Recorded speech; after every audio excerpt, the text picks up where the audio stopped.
RDC, guerre invisible, erreur visible. La suspension du général-major Sylvain Ekenge ne doit pas être lue comme un simple fait disciplinaire ou émotionnel. Elle révèle une faille stratégique beaucoup plus grave, l'incapacité collective à comprendre que le Congo est engagé dans une guerre de 4e et 5e génération. Ce n'est plus une guerre de tranchées, ce n'est plus une guerre de chars. C'est une guerre des esprits, des récits, des perceptions et des infiltrations silencieuses. Le Congo est une puissance continentale potentielle, par sa géographie, ses ressources, sa démographie et sa position géostratégique. Mais une puissance qui ignore sa propre dimension devient une proie. La communication n'est pas un accessoire de guerre, c'est le champ de bataille principal.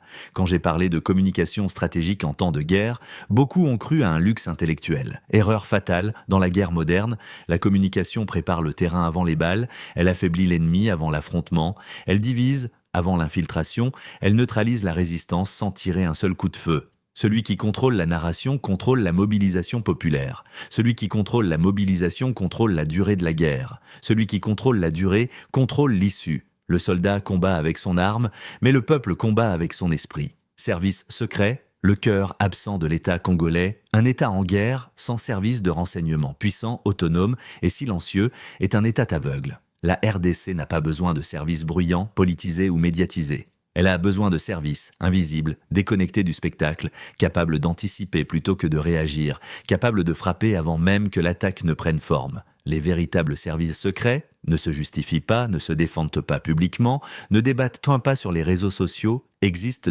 dans l'ombre et disparaissent dans l'ombre. CIA, KGB, Mossad n'ont pas gagné par la force brute. Ils ont gagné par l'information, l'infiltration, la manipulation stratégique du temps et de l'espace.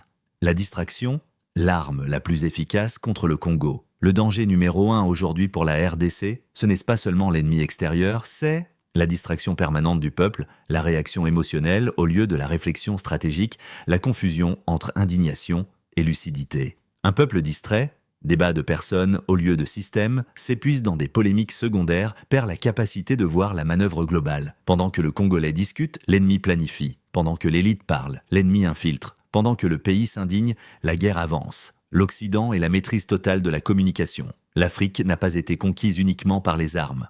Elle a été conquise par les récits, les images, les mythes, les croyances importées. Hollywood, les médias internationaux, certaines doctrines religieuses et idéologiques sont des instruments de domination cognitive. Ils fabriquent des héros, ils fabriquent des ennemis, ils fabriquent la culpabilité, ils fabriquent la résignation. Celui qui contrôle l'imaginaire collectif contrôle le futur d'un peuple.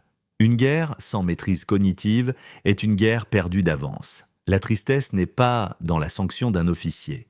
La tristesse est dans le fait que le Congo n'a pas encore compris que la guerre se gagne avant le champ de bataille. Sans souveraineté informationnelle, discipline communicationnelle, intelligence stratégique collective, même la bravoure des FARDC et des Wazalendo sera mise en difficulté. Le Congo ne manque pas de courage, il manque de lucidité stratégique froide.